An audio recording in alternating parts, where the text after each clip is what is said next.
নমস্কার, কেমন আছেন সবাই? আশা করি প্রত্যেকেই ভালো আছেন। আজকে আপনাদের শোনাবো হাড় হিম করা রোমহর্ষক একটা গল্প।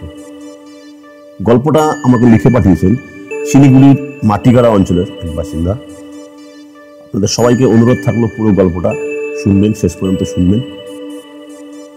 আপনারা শুনছেন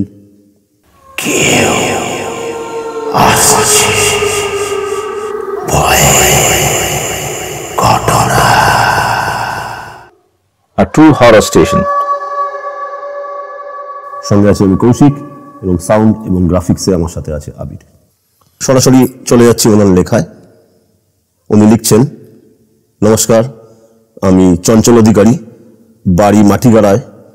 আজকে আপনাদের যে ঘটনাটা শোনাবো সেটা বছর 23 আগের একটা ঘটনা। তখন আমি আমার কোম্পানির হয়ে টাকা কালেকশনের কাজ করতাম।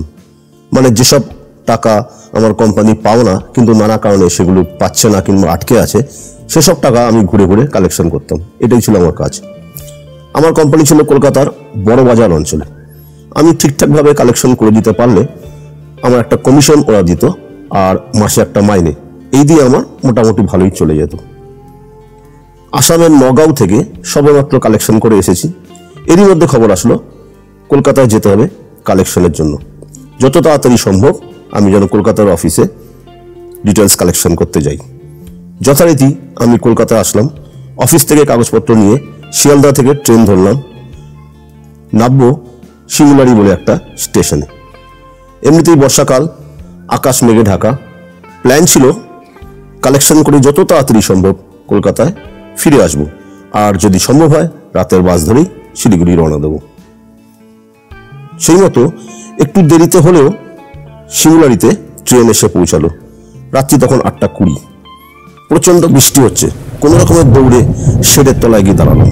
বৃষ্টি কমছেই না, বরং বেড়েই চলেছে। দেখে সবাই আস্তে আস্তে ছাতা নিয়ে যে যার গন্তব্যে দিকে রওনা হলো। প্ল্যাটফর্ম কিছুটা ফাঁকা হলেও আবার ট্রেন আসলো। এক ঝাঁক লোকজন নামা ওঠা করলো। আবার কিছুটা ভিড় থেকে আস্তে আস্তে স্টেশন ফাঁকা হতে থাকলো। এভাবেই অনেক সময় পার হয়ে গেল। বৃষ্টি থামার কোনো নামগন্ধ নেই। কি করব কিছুই বুঝে উঠতে না পেরে সামনাসামনি একটা এসটিডি বুথ থেকে অফিসে ফোন করলাম। অনেকক্ষণ রিং হয়ে যাওয়ার পর অফিসের একজন পিয়ন অমিয়দা ও ফোনটা ধরে আমায় জানালো যে স্যার বলে গেছে রাত হলে আজকে আর ফেরার দরকার নেই, কালকে সকালেই যেন ফিরি। ওনার সাথে পার্টির সেই মতোই কথা হয়েছে। রাতে ইচ্ছা হলে আমি পার্টির বাড়ি বা শিমুলারিতেই থেকে যেতে পারবো। কিছুটা আশ্বস্ত হলাম, কিন্তু বৃষ্টি তো থামছেই না। ঘড়ির কাঁটায় রাত এখন 10:33। প্ল্যাটফর্ম ফাঁকাই বলা চলে। সামনের চায়ের দোকান থেকে জেনেছিলাম আমাকে লাইন ধরে কিছুটা সামনের দিকে, মানে পালপাড়া স্টেশনের দিকে এগোতে হবে। তারপর বাদিকে একটা সরু গলি নেমে যাচ্ছে, সেটা ধরে একটু এগোলেই রিক্সা স্ট্যান্ড। ওখানে ভ্যানও পাওয়া যায়। ওখানে গিয়ে যে কোনো একটা ধরে নিয়ে কলতলা বললেই ওরা নামিয়ে দেবে। ওখান থেকে আমি খুঁজে নিতে পারবো। আরো কিছুক্ষণ পার হয়ে গেল। আমি আর ঘড়ি দেখলাম না। ভগবানের নাম নিয়ে মাথায় একটা রুমাল বেঁধে এগোতে থাকলাম। চারিদিক ঘুটঘুটে অন্ধকার, একদম অচেনা জায়গা। তাই একটু বেশ ভয় ভয় লাগছিল। তবু আমার কাজ এটা আমাকে করতেই হবে ভেবে নিজেকে নিজেই সান্ত্বনা দিতে দিতে এগোতে থাকলাম। মনে মনে ভাবছি, যদি কোনো বিপদে পড়ি কাউকে যে ডাকবো তারও তো কোনো উপায় নেই। কেননা লাইনের দুপাশ জনমানব শূন্য। বেশ কিছুটা এগিয়ে আসলাম, কিন্তু কই কোনো সরু রাস্তা তো আমি দেখলাম না। নাকি রাস্তা পার করে আসলাম, আগাবো নাকি পিছাবো কিছুই বুঝে উঠতে পারছিলাম না। এরই মধ্যে ভগবান যেন আমার সাথী হলেন, আমাকে আলো দেখালেন। দেখতে পেলাম সামনে বেশ কিছুটা আগে একজন হেঁটে যাচ্ছে। এখন বৃষ্টি বন্ধ হয়ে গেছে। বেশ একটু জোরে ডাক দিলাম, দাদা, ও দাদা, শুনছেন? লোকটা কোনো উত্তর দিল না, হন হন করে এগিয়ে গেল। আমি তো আগে যাব না পেছাবো কিছুই বুঝে উঠতে পারছিলাম না। তার মধ্যে এই অন্ধকার রাতে একজনকে যখন পেয়েছি, তো কোনো কিছু না ভেবেই একটু জোর কদমে ওনাকেই ফলো করা যায় এই ভেবে এগোতে থাকলাম। কিন্তু লোকটা এতটা জোরে হাঁটছে, রীতিমতো না দৌড়ালে ওকে বোধহয় ধরতেই পারবো না। আর ও অন্ধকারে মিলিয়ে যাবে ভেবেই দৌড়াতে শুরু করলাম। কিছুক্ষণ এভাবে ওনাকে ফলো করতে করতে হঠাৎ উনি স্পিড কমিয়ে লাইন ক্রস করে ডান দিকে যেতে শুরু করলো। আর একটু আগে এসে কিছুটা ঘন গাছপালার মধ্যে মিলিয়ে গেল।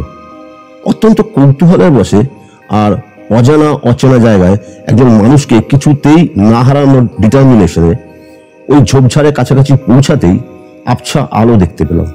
আর একটু এগিয়ে যেতেই খুব দুর্গন্ধ নাকে আসতে থাকলো। দেখি কিছু অদ্ভুত দেখতে ছোট ছোট শিশুরা উঠকো হয়ে বসে এক গাদা কাঁচা নাড়ি ভুড়ি খাচ্ছে। আর সেই লোকটা যাকে আমি ফলো করে এগোচ্ছিলাম সে ওদের সামনে দাঁড়িয়ে, ওর মাথাটা নেই, ওর গলা কাটা অবস্থায় দাঁড়িয়ে আছে আর ওর ঘাড় থেকে রক্ত গড়িয়ে পড়ছে। দেখা মাত্রই আমার শরীর যেন অবশ হয়ে আসছে, আমি আর সহ্য করতে পারছি না। তারপর আমার আর কিছুই মনে নেই। হঠাৎ করে আমার ঘুম ভাঙলো একটা প্রচন্ড জোরে চলে যাওয়ার ট্রেনের আওয়াজে। মানে আমার সামনে দিয়ে একটা থ্রু ট্রেন চলে যাচ্ছে দেখতে পেলাম। আর আমি প্ল্যাটফর্মে বসে আছি একটা পিলারে হেলান দেওয়া অবস্থায়। তাহলে আমি কি দেখলাম? আমি কি লাইন ধরে হেঁটে গেছিলাম, নাকি এখানেই বসেছিলাম সারা রাত? তাহলে আমি কি স্বপ্ন দেখছিলাম? আজ এতগুলো বছর পার হয়ে গেছে, তবুও কোনো চিন্তা করলে আমি এখনো ভয়ে কেঁপে উঠি। আর সে রহস্য, মানে কি হয়েছিল সেদিন, আজও রহস্য হয়েই আছে। আসলে কোনো রহস্য রহস্যই ভালো লাগে, তাকে আর কাটাছেঁড়া করার দরকার নেই, তাই না? এই ছিল আজকের গল্প। কেমন লাগলো অবশ্যই আমাকে কমেন্ট করে জানাবেন। আর যদি পছন্দ হয়, যদি ভালো লাগে, যদি এই ধরনের গল্প আপনারা শুনতে চান, তাহলে একটা লাইক করে দেবেন, সাবস্ক্রাইব করে পাশে থাকা বেল আইকনটিকে প্রেস করে দেবেন। সবাই ভালো থাকবেন,